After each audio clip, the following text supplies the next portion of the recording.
नमस्कार दोस्तों, OCN network में आपका स्वागत है। मैं हूं ओमकार चौधरी। 20 मई को विधायकों की बैठक बुलाई, 80 में से 35 पहुंचे।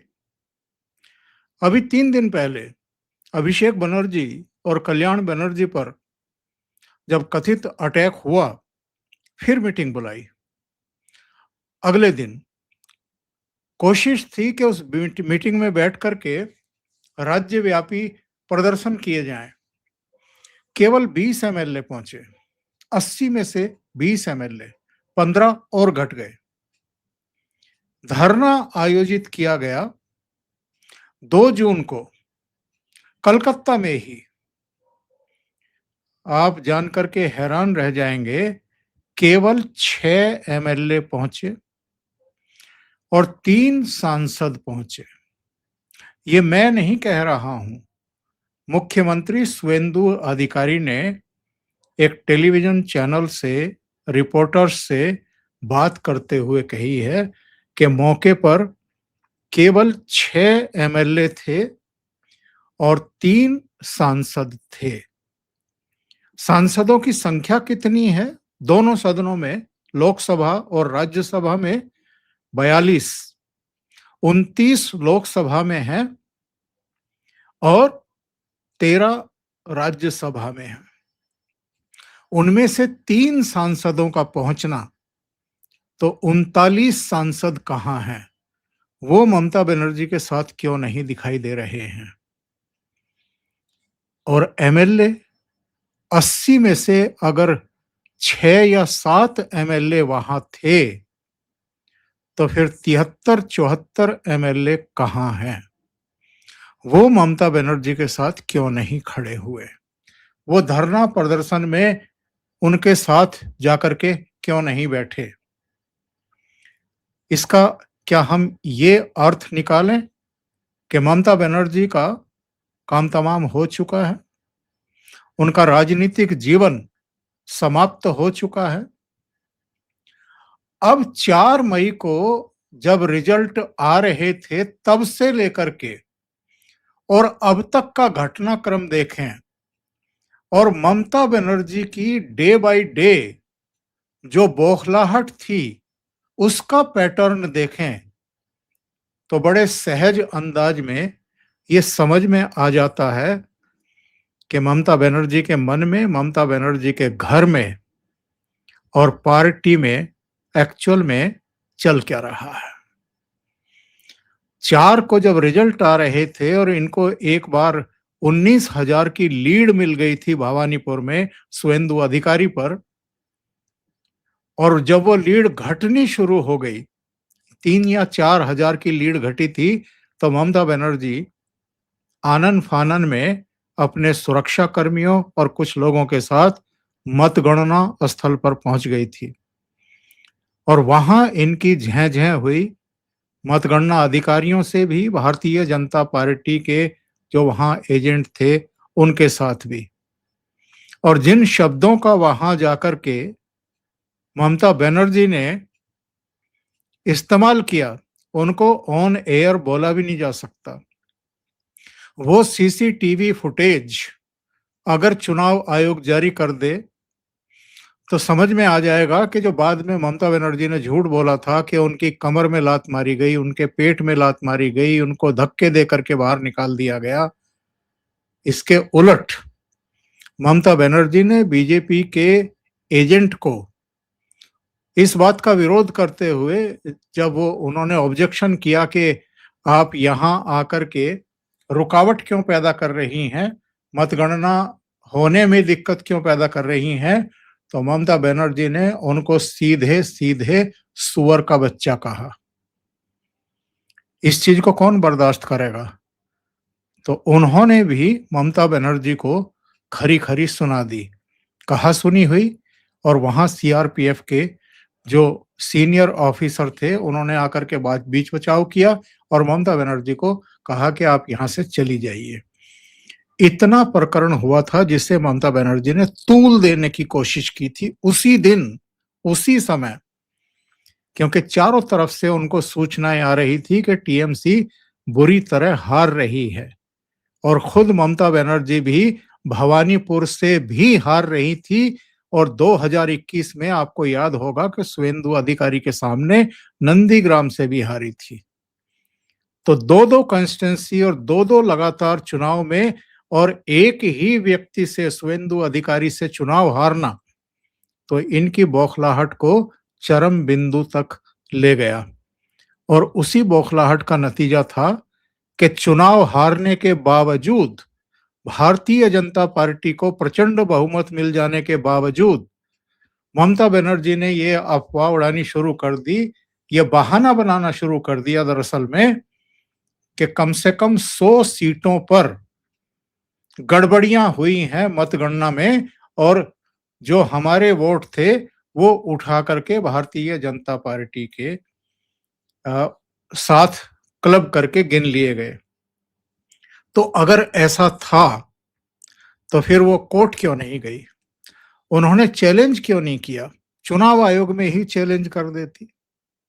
और ऐसी सीटों पर जिनमें जीत का अंतर कम था, इनका भी और उनका भी, उस पर दोबारा मतगणना के लिए कह देती, लेकिन ऐसा हिम्मत नहीं पड़ी क्योंकि फिर दूध का दूध पानी हो जाता, पानी का पानी हो जाता और इनकी बोलती बंद हो जाती। लेकिन इन्होंने कहा कि चूंकि मुझे जानबूझ करके हराया गया है, मैं हारी नहीं हूं, तो मैं मुख्यमंत्री पद से ही इस्तीफा नहीं दूंगी। उसके बाद आप जानते हैं कि 7 मई तक विधानसभा का कार्यकाल था। रात के 12 बजे का भी इंतजार गवर्नर रवि साहब ने नहीं किया। शाम को ही विधानसभा को बर्खास्त कर दिया। ये भी चीफ मिनिस्टर नहीं रही, बिना इस्तीफा दिए ही रुखसत हो गई। और उसके बाद जो होना था, 9 तारीख को शुवेंदु अधिकारी ने अपने 5 साथियों के साथ शपथ ग्रहण किया।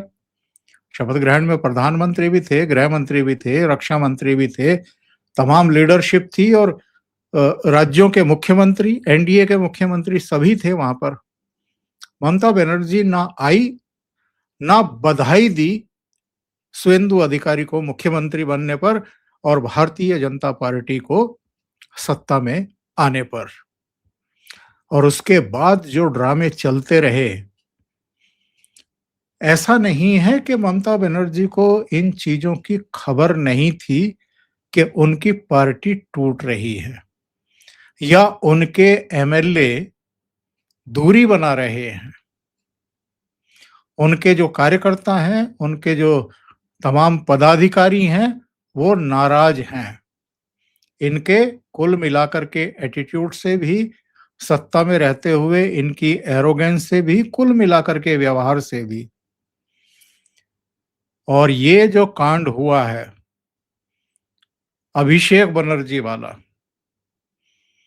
लोग कह रहे हैं कि जो उन पर हमला करने वाले थे टमाटर से, अंडे से या एक आध छोटा मोटा कोई ईंट का टुकड़ा अगर उनके हेलमेट पर लगा है, उनको भी नहीं लगा, हेलमेट पर लगा है, तो ये टीएमसी के ही पुराने कार्यकर्ता हैं। हो सकता है नए नए जैसा चलन है पश्चिम बंगाल में कि जिसकी सरकार आ जाती है, जिस पार्टी की सत्ता हो जाती है, उसकी तरफ लोग लुढ़कने लगते हैं, आने की कोशिश करते हैं, तो वैसा ही हुआ हो। पर वो टीएमसी के एमएलए के सहयोगी रहे हैं और पांचों के नाम भी सामने आ गए और उसके बाद से टीएमसी की बोलती भी बंद है। कैसे इनकार करें कि ये टीएमसी के सदस्य नहीं थे या टीएमसी के कार्यकर्ता नहीं थे। लेकिन चलिए, एक घटना हुई है, उसके बाद जो ड्रामा हुआ है, अभिषेक बनर्जी वहां अपने पैरों पर चलते हुए ही उस कार्यकर्ता के घर पहुंचे जिसकी सो कॉल्ड इनके अनुसार हत्या की गई, जबकि बीजेपी के लोगों का कहना है कि उसको हार्ट अटैक आया था, लेकिन ये कहते हैं कि उसकी हत्या कर दी गई। बहरहाल वहां गए, उनके परिवारजनों के साथ बैठ करके आराम से बात की, मीडिया से बात की, अपने साथ हुई इस कथित मारपीट के बारे में काफी उत्तेजित दिखाई दे रहे थे, काफी गुस्से में दिखाई दे रहे थे। कम से कम 25-30 मिनट तक मीडिया से बात की उसके बाद वहां से उठ करके काफिले के रूप में, और तब तक सुरक्षाकर्मी अर्धसैनिक बल भी पहुंच गए थे, उनके घेरे में ये अपनी गाड़ी तक गए और वहां से कलकत्ता के लिए रवाना हुए। तो अपने पैरों पर ही चल रहे थे। आधा घंटा मीडिया से भी बात की थी। तो फिर कलकत्ता आते ही स्ट्रेचर पर कैसे लेट गए? अस्पताल में भर्ती होने की क्या जरूरत पड़ गई? वहां प्रेशराइज किया अस्पताल के प्रशासन को कि इनको भर्ती करिए, आईसीयू में इनको भर्ती कर लीजिए। तो डॉक्टर्स ने कहा कि हमने जांच पड़ताल कर ली है, इनके शरीर पर ऐसा कोई निशान, ऐसा कोई घाव नहीं है, ऐसी कोई चोट भी नहीं है कि जिसके लिए इनको अस्पताल में भर्ती कराना पड़े। तो नहीं किया, उसको इश्यू बनाना शुरू कर दिया कि अस्पतालों पर बड़ा प्रेशर है शुभेंदु अधिकारी सरकार का, और इसीलिए उसको भर्ती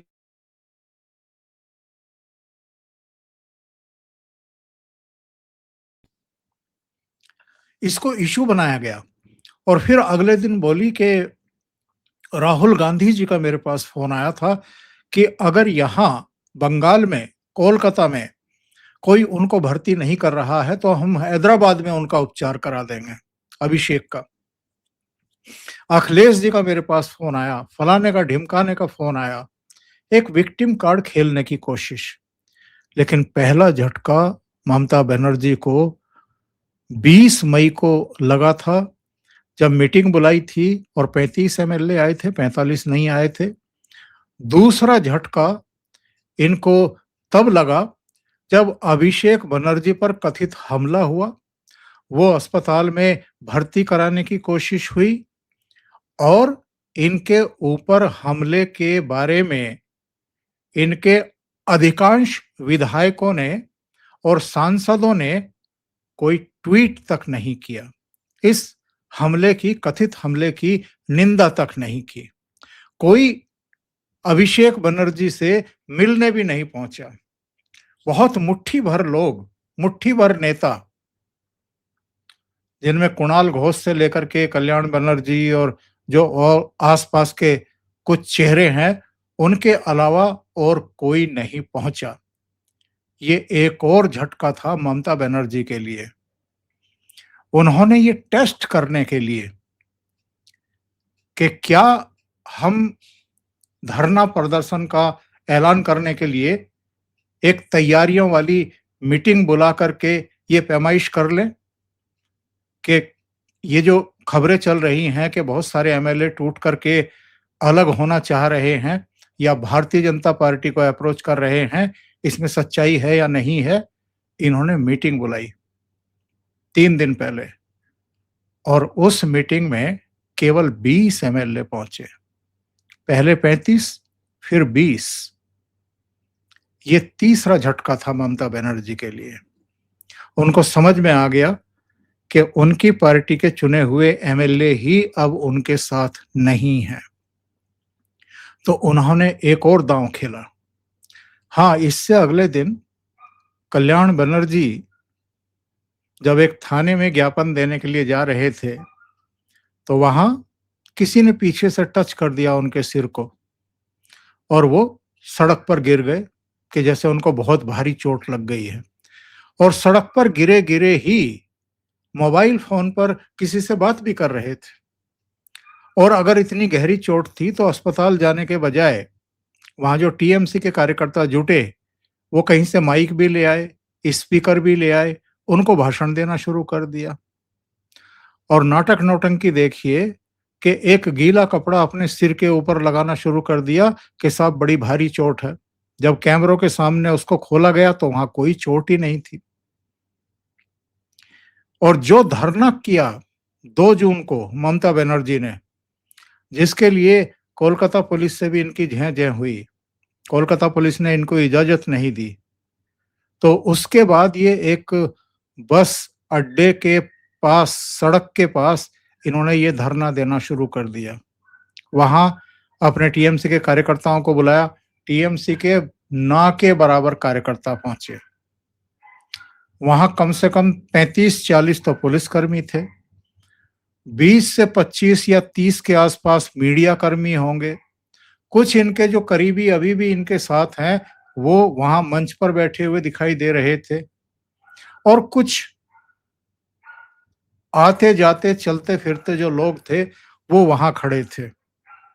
इसके अलावा वहां पर भीड़ जुटाने में ये पूरी तरीके से नाकाम रहे और यहां भी अधिकांश एमएलए और एमपीज का गायब रहना ये चौथा बड़ा झटका था ममता बनर्जी के लिए। वहां भी एक नाटक हुआ। कुणाल घोष ने ये कहते हुए कि उनको बेहोशी आ रही है, वो लेट गए और उसके बाद ममता बनर्जी को देखा गया उनके सिर पर हाथ फेर रही हैं, उनका माथा दबा रही हैं, खुद अपने हाथ से झलने वाला पंखा लेकर के उनकी हवा कर रही है। यानी ये शो करने की कोशिश कर रही हैं कि साहब शुवेंदु अधिकारी सरकार पुलिस के जरिए उन पर अत्याचार कर रही हैं। जहां उन्होंने धरने के लिए जगह मांगी थी वहां मंच नहीं लगाने दिया, कार्यकर्ताओं के बैठने के लिए टेंट नहीं लगाने दिया, कुर्सी नहीं लगाने दी और उनको मजबूरी में ऐसी जगह बैठ करके धरना प्रदर्शन करना पड़ रहा है जहां ना पानी है, ना बिजली है, ना मंच है, ना कुर्सियां बिछाने की इजाजत मिली है। तो ममता बनर्जी को मेरे विचार से अपने गिरेबान में झांकना चाहिए कि जब इनकी सरकार थी तो तब इन्होंने कितनी परमिशन दी थी भारतीय जनता पार्टी के शीर्ष नेतृत्व को। यहां तक के प्रधानमंत्री नरेंद्र मोदी और अमित शाह को भी शुरू के वर्षों में 2014 के बाद हेलीकॉप्टर लैंडिंग के लिए भी कोर्ट की परमिशन लेनी पड़ रही थी। ये हाल करके छोड़ा था ममता बनर्जी ने। इसके अलावा जो 321 बीजेपी और आरएसएस के कार्यकर्ता मारे गए हैं, चुनावी हिंसा का शिकार हुए हैं, उनको शुवेंदु अधिकारी या भारतीय जनता पार्टी का नेतृत्व भूल जाएगा। और ये चिल्ला रहे हैं कि अभिषेक बनर्जी पर अटैक हो गया।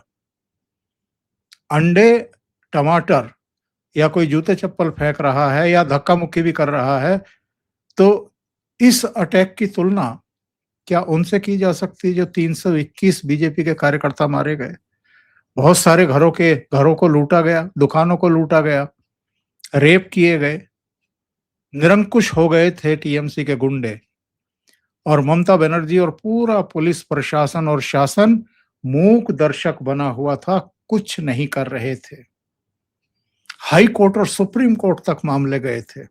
तब के गवर्नर जगदीप धनखड़ ये सब बहुत परेशान हो गए थे इन सब घटनाओं को लेकर के, लेकिन ममता बनर्जी की सेहत पर कोई असर नहीं पड़ रहा था। उनके कान पर जूं नहीं रेंग रही थी।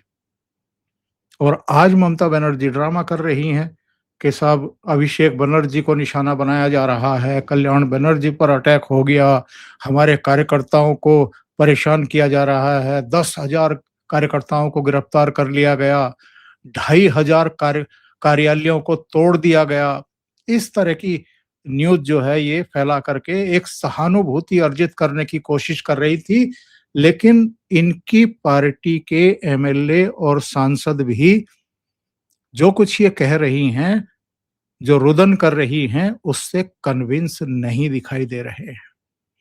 एक और झटका बीजेपी नेतृत्व ने दिया है। प्रदेश अध्यक्ष शमीक भट्टाचार्य के जरिए कहा गया है, टॉप लेवल से कहा गया है कि टीएमसी से कोई भी बीजेपी में अगर आने का आवेदन दे या इस तरह की रिक्वेस्ट करे तो सीधे सीधे उनको मना कर दीजिए। यानी टीएमसी के जितने एमएलए और जितने सांसद अपनी ही नेता से और अभिषेक बनर्जी से बगावत की मुद्रा में हैं, उनके लिए कम से कम भारतीय जनता पार्टी के दरवाजे बंद हैं। और ये बहुत बड़ी घटना है। इसके बड़े सीधे से संदेश और संकेत हैं। ये जो आरोप लगाने की कोशिश कर रही थी अपने भाषणों में, इंटरव्यूज वगैरह में कि बीजेपी मेरी पार्टी को तोड़ रही है, तो बीजेपी ने तो साफ कर दिया कि हमें नहीं चाहिए, हमें एक भी नहीं चाहिए। तो जो इस समय चल रहा है टीएमसी में, वो केवल और केवल इनकी अंदरूनी बगावत है।